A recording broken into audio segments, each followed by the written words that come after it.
आज हम आयुर्वेद में एक नई श्रृंखला की शुरुआत करने जा रहे हैं और वो श्रृंखला है दैवीय वृक्ष। दैवीय वृक्ष हम किसे कहते हैं? दैवीय वृक्ष वो वृक्ष हैं जिनके फूल, जिनके फल या कोई वनस्पतिक भाग विशेष रूप से भगवान को अर्पित किया जाता है। यहाँ भगवान को अर्पित करने से अर्थ है कि उस वस्तु या उस वनस्पति में कोई ऐसे विशेष गुण हैं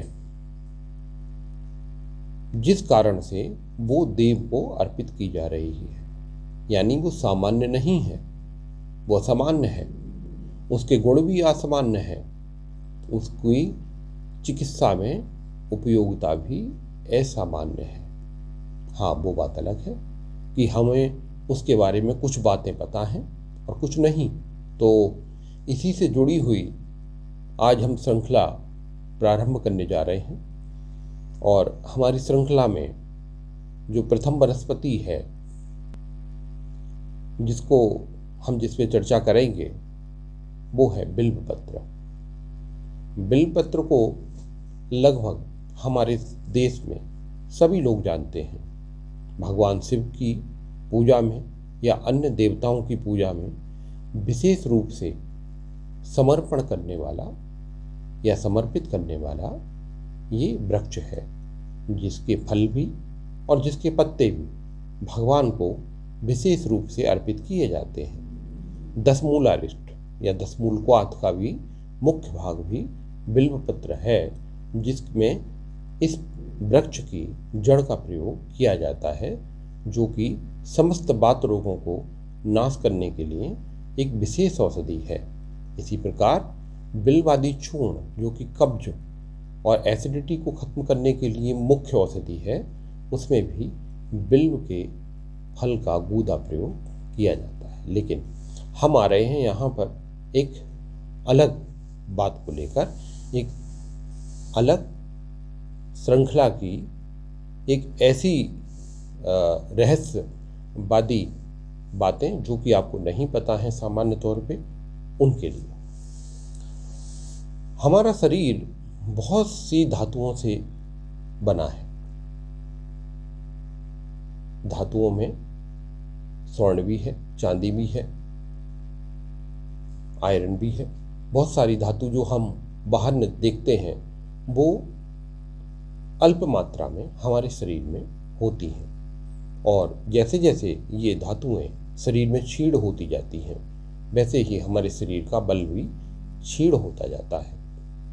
भगवान शिव पे समर्पित होने वाला ये बिल्वपत्र अपने आप में बहुत सारे असामान्य गुणों को धारण किए हुए हैं।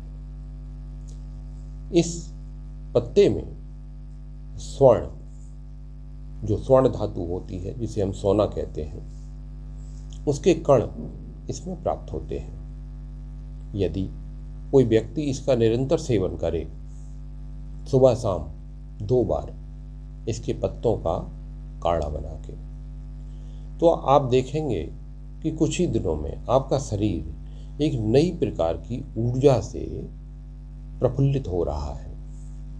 लेकिन हाँ, किसी भी औषधि को ग्रहण करने में एक मुख्य बात है, और वो है कि इसके आधे घंटे तक कुछ नहीं लेना होता।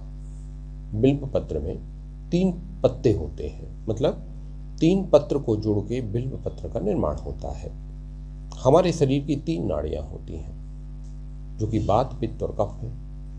3 ही प्रकार के देव होते हैं जिन्हें ब्रह्मा, विष्णु, महेश कहते हैं। उनकी पूजा में भी इसकी विशेष भूमिका होती है। तो हमारे शरीर को वात, पित्त और कफ तीनों को बैलेंस करने के लिए यदि हम इसका सेवन करें तो ये तीनों प्रकार के दोषों का समूल नाश कर देता है, और स्वर्ण की मात्रा होने की वजह से शरीर को एक विशेष प्रकार की ऊर्जा प्रदान करता है। इस वृक्ष की भगवान शिव का ध्यान करके यदि साधना भी की जाती है 40 दिन की, जिसमें एक दीपक प्रतिदिन जला के अपने स्वास्थ्य या जो भी आपकी इच्छा है उसके लिए भी यदि इसकी साधना की जाती है तो भी वो विशेष फलदायी होती है। लेकिन क्योंकि हमारा विषय आयुर्वेद है तो हम मुख्य बातें आयुर्वेद के बारे में ही कर रहे हैं। अब कोई व्यक्ति जैसे कोलेस्ट्रॉल बढ़ा हुआ है, बहुत ज़्यादा कोलेस्ट्रॉल बढ़ गया है और उस कोलेस्ट्रॉल की वजह से जाहिर है ब्लड प्रेशर भी होगा, तो उच्च रक्तचाप और कोलेस्ट्रॉल में यदि इसके पत्तों और छाल का काढ़ा प्रयोग करें, और काढ़ा प्रयोग की मात्रा वही है 1 कप सुबह शाम, लेकिन गर्म, ठंडा नहीं। आप देखेंगे 1.5 या 2 महीने लगातार सेवन करने से और जो ब्लड प्रेशर और कोलेस्ट्रॉल से जुड़े परहेज हैं उनको करने से 1.5 महीने में 500 साढ़े 500 कोलेस्ट्रॉल भी बिल्कुल नॉर्मल हो जाता है और सभी नस नाड़ियाँ जिनमें कि ब्लॉक हो गए होते हैं वो भी खुल जाते हैं। इसी वजह से इस वृक्ष को दैवीय वृक्षों की सबसे ऊपरी श्रृंखला में रखा गया है। इसमें भगवान ब्रह्मा, विष्णु और भगवान शिव का विशेष तत्व इस वृक्ष में विराजमान है।